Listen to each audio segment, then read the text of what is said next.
शुक्रिया स्पीकर साहब। इस बजट के बारे में अगर मैं एक लाइन में कहूँ तो मैं कहूँगी I don't see light at the end of the tunnel. कोई उम्मीद नहीं है इसमें। It has become a new normal for Pakistan कि पाकिस्तान का बजट या अकाउंटेंट बनाते हैं या बैंकर्स बनाते हैं। तो ये budget which has been presented as a roadmap for economic recovery and growth, it falls short on many fronts, which shall not be ignored.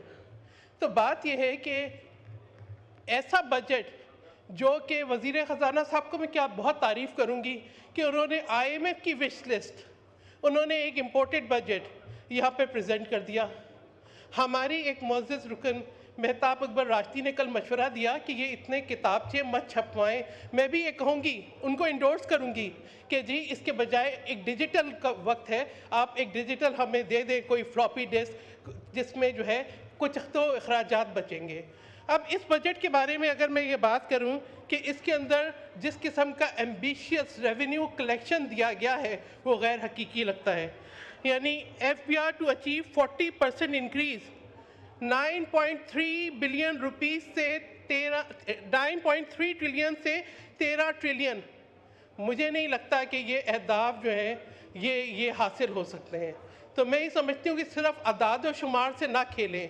आपको चाहिए ये था कि आप एक इकनॉमिक विजन को सामने रखते, पाकिस्तान को फोकस करना चाहिए कि थोड़ा सा तालीमी मेयार को बेहतर बनाएं, इकोनॉमिस्ट लेकर आएँ, इकोनॉमिस्ट का कंसोर्शियम बनाएं जो कि पाकिस्तान को एक विजन तो दें, एक फोरसाइट के साथ एक रोड मैप तो दें, अवाम को कोई उम्मीद तो दें। ये जो इम्पोर्टेड बजट है इसका कफ़ारा पाकिस्तान के अवाम अदा करेंगे, इसकी कॉस्ट पाकिस्तान के अवाम अदा करेंगे।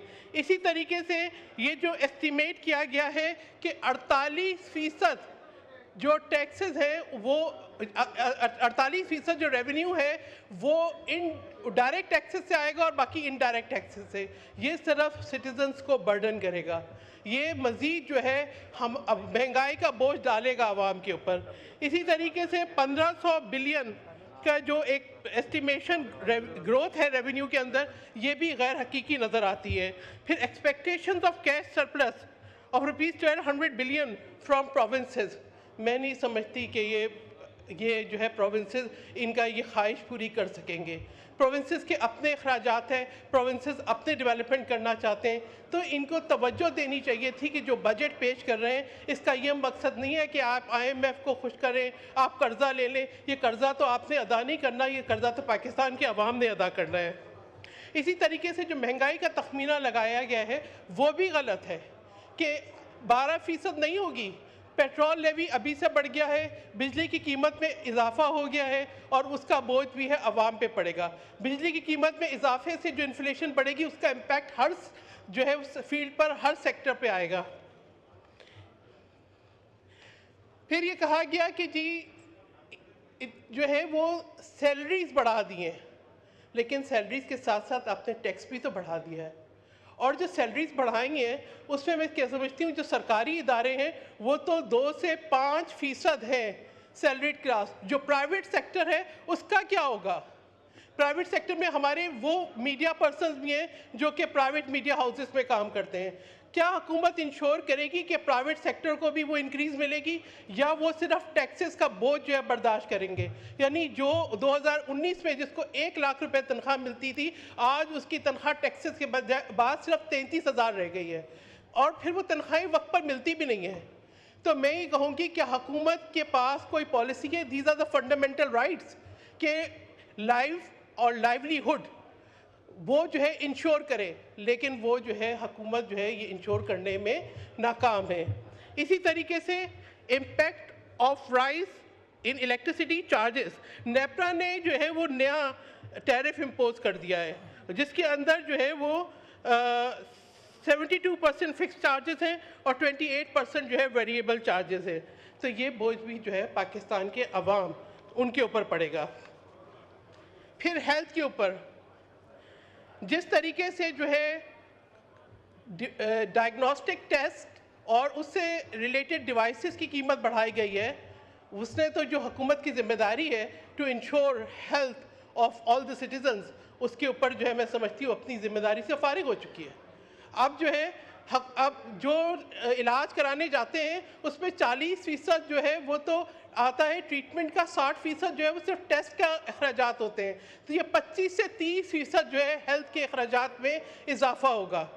तो मुझे ये नहीं समझ में आता ये कौन सा विज़न है, ये कौन सी सोच है जिसके साथ इस बजट को लाया गया है। इसी तरीके से जो है वो जो एक सेहत सहूलत प्रोग्राम था जो फेडरेटिंग यूनिट्स की जिम्मेदारी हुकूमत लेती थी, उससे भी वो फारिग हो गई है। तो अब जो है गिलगित बल्तिस्तान, आज़ाद कश्मीर और दीगर, चले इस्लामाबाद में तो आपके पास जो है पिम्स हॉस्पिटल है, पॉली क्लिनिक है, लेकिन थरपारकर यहाँ पे फेडरल हुकूमत ने बोला हमारी कोई जिम्मेदारी नहीं है, अब हम फारिग हैं। तो बात यह है कि आपने फरागत ही हासिल करनी है तो फिर आप ये इतने जो है किताबचे ना शाया कराते। आप वैसे ही कहते हैं IMF को कि जी हमने आपके साथ जो है वो वायदा कर लिया और बोझ हम डालेंगे आवाम के ऊपर।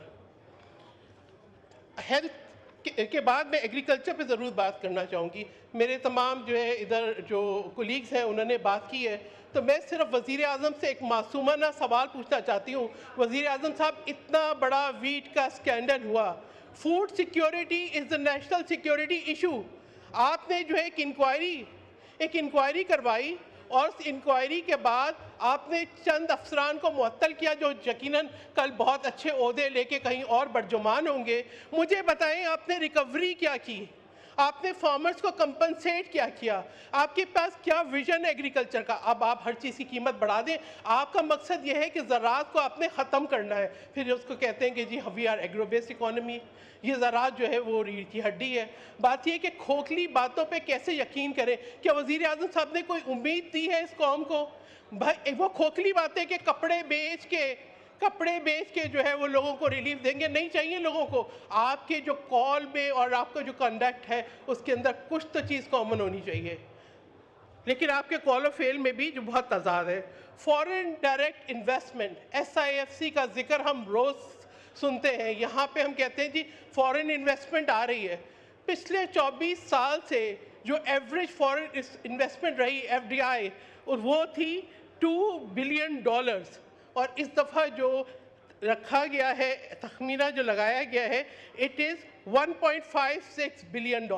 यानी हुकूमत खुद ही मायूसी है, उन्होंने खुद ही फेलियर डिक्लेयर कर दिया अपनी पॉलिसीज़ का।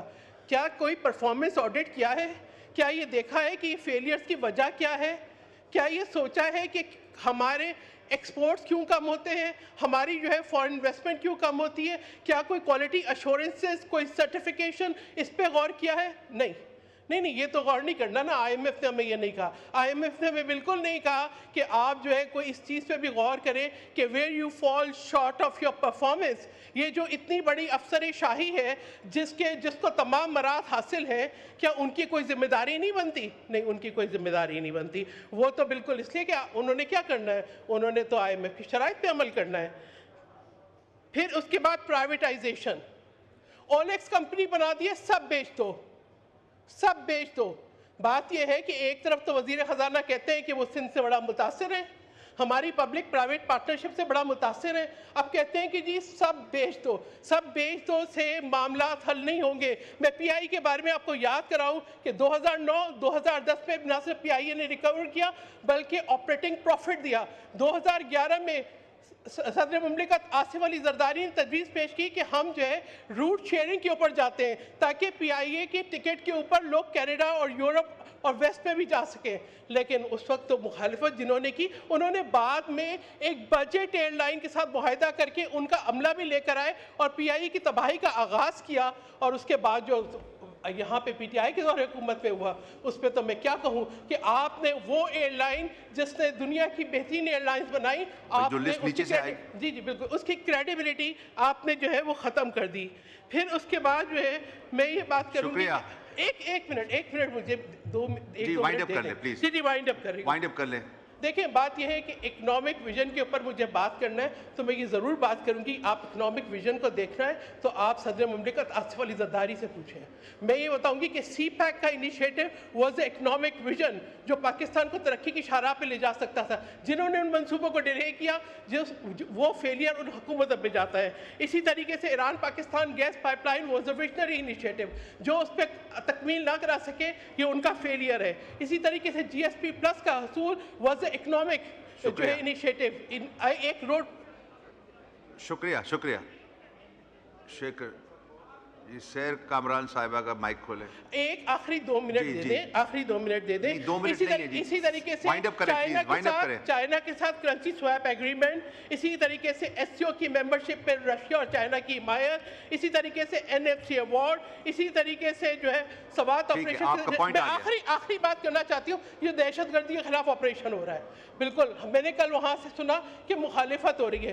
देखिए, पाकिस्तान के अंदर तरक्की, इन्वेस्टमेंट और इकोनॉमिक स्टेबिलिटी उस वक्त आएगी जब हम दहशतगर्दी से निजात पाएंगे। National action plan was a national consensus. बस वाइंड अप हो गया, वो वाइंड अप। वकास शेख साहब हो गया, आपको मौका दिया, 11 मिनट से ऊपर आप हो गया। सहर कामरान साहब का माइक खोले। 1 मिनट शेख साहब। सर जी वाइंड अप कर रहे हैं जल्दी से। जी जल्दी से। एक सवाल मुझे उठाने दें कि दहशतगर्दों को वापस वहां पे लाके किसने बिठाया? हमारे बच्चों के कातिलों को किसने बिठाया? वो जो ऑपरेशन हुआ था, जो सबसे मुश्किल जंग हमारी सिक्योरिटी फोर्सेस ऑफ पाकिस्तान की आवाम ने लड़ी थी, उसको सबोटेज किसने किया? इसका जवाब चाहिए। आखिर में एक रिवायत है शेर पढ़ने की, तो मुझे भी उसकी इजाजत। शुक्रिया। वकास शेख साहब।